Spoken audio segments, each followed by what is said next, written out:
अस्सलाम वालेकुम जी। हमने आज बात करनी है, हमने किया था जी वीलॉग उसके ऊपर जो FIA जो PIA की रिपोर्ट के साथ खिलवाड़ किया गया था, तो हमने उसी वक्त निशानदेही कर दी थी कि ये होने जा रहा है एंड इट एग्जैक्टली हैपेंड। बदकिस्मती से उसी तरह हुआ जिस तरह के हमारे खदशात थे, और ना सिर्फ के बैरून मुल्क मुख्तलिफ एयरलाइंस ने पाकिस्तान के पायलट ग्राउंड किए, कुछ यार दोस्तों ने बढ़ा के भी उसको पेश किया, लेकिन हुए भी। और फिर जब यूरोपियन यूनियन और बरतानिया ने मिलकर पाबंदी लगा दी तो फिर तो बात ही ख़त्म हो गई ना। पायलट्स को तो छोड़, ये PIA को बिलिटल करने की जो एक हरकत हमारी हुकूमत की तरफ से हुई है वो अपनी जगह के ऊपर, इसमें बहुत बड़ा खांचा होता है जी मुख्तलिफ लोगों का। हम दुबई के लिए अपनी फ़्लाइटें कम करते हैं, तो आपका क्या ख्याल है कि वो हम ऐसे ही कर लेते हैं? वो एमिरेट्स की मोहब्बत में होता है जी। वो जो होता है वो इतिहाद एयरलाइन के, गल्फ़ एयर के और एमिरेट्स की मोहब्बत में होता है जी। और वो एमिरेट्स वाले फिर जो है वो फिर मोहब्बत का जवाब भी देते हैं। तो इसलिए थोड़ा सा इस मामले के ऊपर भी नज़र रखी जाए कि हमारे एविएशन के इंडस्ट्री के अंदर जो काली भेड़ें हैं उन्होंने जो दिहाड़ियाँ लगाई हैं, उसके नतीजे के अंदर ये भी अपनी जगह पे एक रियलिटी है। एमिरेट्स उठाती है ज़्यादातर, इतिहाद उठाती है, गल्फ़ उठाती है, गल्फ़ तो कम है, लेकिन टर्किश एयरलाइन भी शरीक हो गई इसके अंदर, वो भी हमारे पैसेंजर उड़ाती है। तो जिनको फ़ायदा होना होता है करोड़ों रुपए महीने का, तो वो अगर उसमें से किसी को कुछ लाखों रुपए दे भी देते होंगे तो क्या हर्ज होगा। लेकिन इससे हट के एविएशन के ऊपर ज़रा हम कम ही बात करेंगे PIA के हवाले से। लेकिन जिस तरह हुकूमत जो है वो खून ठोंक के मैदान में उतरी है कि जी हमने जो किया दुरुस्त किया है, इसके ऊपर ना एक बात बड़ी कमाल की है। पाकिस्तान के अंदर जब भी नाजायज़ हुकूमतें लाई जाती हैं ना, तो वो अपने हमसाये में और जो आका हों दुनिया के अंदर उनको कुछ ना कुछ नजराना पेश करती हैं। आप उस तारीख में जाने को मेरा दिल नहीं करता जब फड़िया वहाँ है, लेकिन ये है कि आप देखें तो सही ना कि जब भी पाकिस्तान में मार्शल लॉ लगता है तो पाकिस्तान के किसी कारगिल पे, किसी सियाचिन पे, किसी मशरक़ी पाकिस्तान पे, ठीक है, और किसी लद्दाख पे, किसी इस तरह के हिस्से पे ना कब्जा हो जाता है। वो पाकिस्तान का हिस्सा ही नहीं रहता किसी अंगूर अड्डे पे, ठीक। उसके बाद फिर इंडिया के साथ जॉइंट डिफेंस की भी बातें होती इसी दौर के अंदर होती, ठीक। फिर हम सलूट मारने के अंदर बड़े बेचैन होते हैं कि किसी जगह पे हमें इंडिया की क़यादत मिल जाए, हम सलूट मार दें। अमेरिकन जो हैं वो भी कुछ ना कुछ लेते हैं जी, हमें कभी वो अड्डे ले लेते हैं, कभी वो रास्ता ले लेते हैं, ठीक है। इस दफ़ा ट्रंप साहब ने तो अपनी किताब में लिखा हुआ है ना कि उन्हें पता ही नहीं चला, और रूजवेल्ट होटल जो था वो 1999 के अंदर गद्दार नवाज शरीफ है, हाँ, उसने ख़रीद लिया, क्योंकि रूजवेल्ट ओरिजिनली जो था वो दोनों ने मिल के लीज़ पे लिया था, ठीक है। तो लीज़ वाली पार्टी ने कहा कि जी अब हम बेचना चाहते हैं, तो हमने अरब शहजादे को कहा कि LF हट, तो अपने पैसे थे पुत्र साइड थे हो, हमने और अरब ने मिल के ख़रीदा था, ठीक है। और उसके बाद हमने वो $380 मिलियन की एसेट जो थी वो अपने नाम पे कर। अब उसकी मार्केट वैल्यू वहाँ पे जो रिसेंटली एक होटल बिका है, उसके ऊपर उसकी जो कैलकुलेशन है, अगर उसको इम्प्लीमेंट किया जाए तो इस वक्त इसकी मार्केट वैल्यू जो है 1.4 बिलियन डॉलर से ज़्यादा बनती है, 1 अरब 40 करोड़ डॉलर से ज़्यादा बनती है। और PIA ने अपने कागजात में से शो किया हुआ है 65 करोड़ रुपए, 65 करोड़ डॉलर का, ठीक है। वो पहले ही उसकी कीमत डिप्रेस रखी हुई। हम तो ये करेंगे ना जी, इस स्टैंडर्ड का और जो एसेट इस इलाके में बिका है उसकी वैल्यू क्या थी, ठीक है। और हम उससे जो कंपेयर करते हैं तो 1.4 से 1.7 बिलियन डॉलर, ठीक है। तो कहते हैं कि जितना PIA से कोई कर्जा है तो PIA के ऊपर, उस अगर इसकी वैल्यू अगर हम एग्जैक्ट ले पाए तो 1.4 बिलियन डॉलर बनती है। अब जब ट्रंप ने अपनी इस हसरत का इजहार कर दिया कि काश मैं ये होटल खरीद लेता, ये मेरे हाथों से ही निकल गया, और मेरी बड़ी ख्वाहिश थी कि मैनहट्टन के अंदर मेरी इस तरह की कोई प्रेस्टीजियस जायदाद होती। आपका क्या ख्याल है,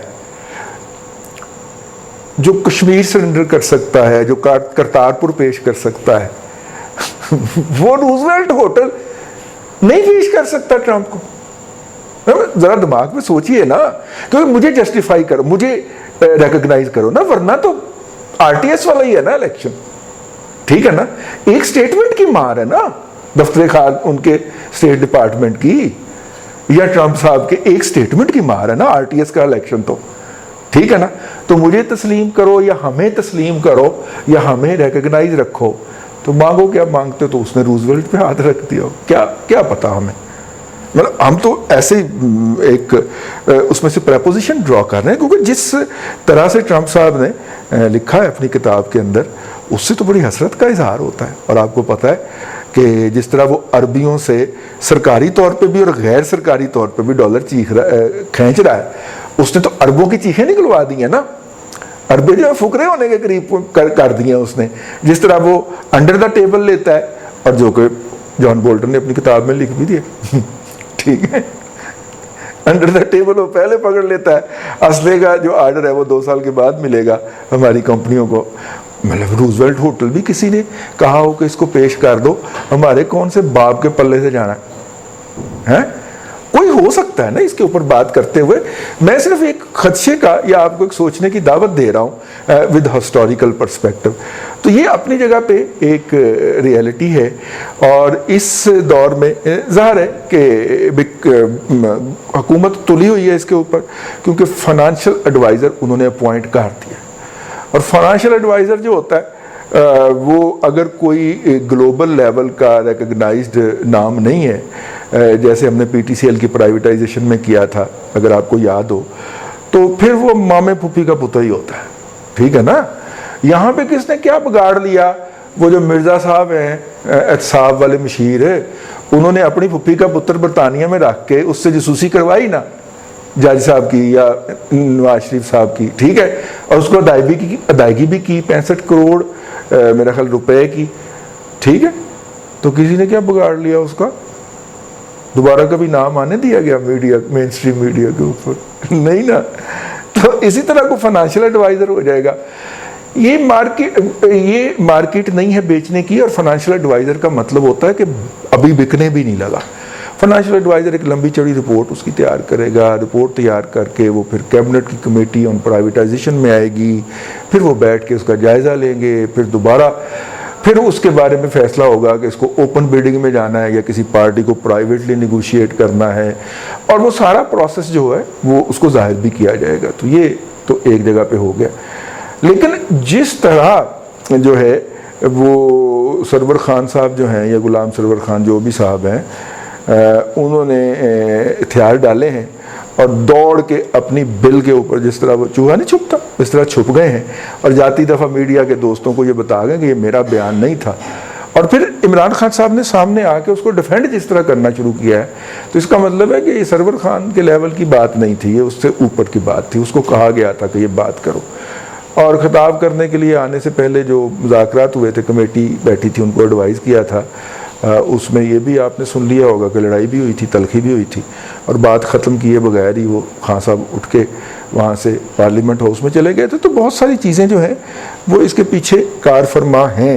लेकिन ये वाला पहलू जो है ये डिस्कस नहीं हो रहा कि हो सकता है किसी ने अपने आप को रिकग्नाइज़ करवाने के लिए तोहफा पेश करने का मूड बनाया हो।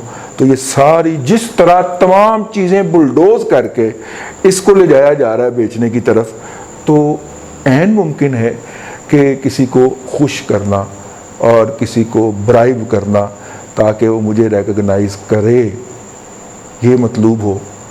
और ये तो आपको पता है ना कि पूरा मुल्क जो है वो अमरीकियों की चिरागाह बना दिया था एक शख्स ने जिसका नाम जनरल रिटायर्ड परवेज़ मुशर्रफ है, सिर्फ इस बात के बदले कि मुझे तस्लीम कर लो, पूरा मुल्क लुट के लाए हुआ था ना। तो अगर ये हो सकता है तो अब भी तो उसी के वुरसा, सियासी वुरसा इस मुल्क के ऊपर आरटीएस बंद करके मुसल्लत किए गए हैं ना, तो ये भी हो सकता है। तो मैंने कहा ऐसे ही एक थॉट प्रोवोकिंग किस्म का आपको आइडिया दिया जाए, इस पर सोचें। ये गलत भी हो सकता है लेकिन एक डायरेक्शन, एक पहलू इसका ये भी है। अल्लाह आपको आसानियाँ अता करे और आसानियाँ खल्क़े खुदा में तकसीम करने की तौफ़ीक़ अता करे।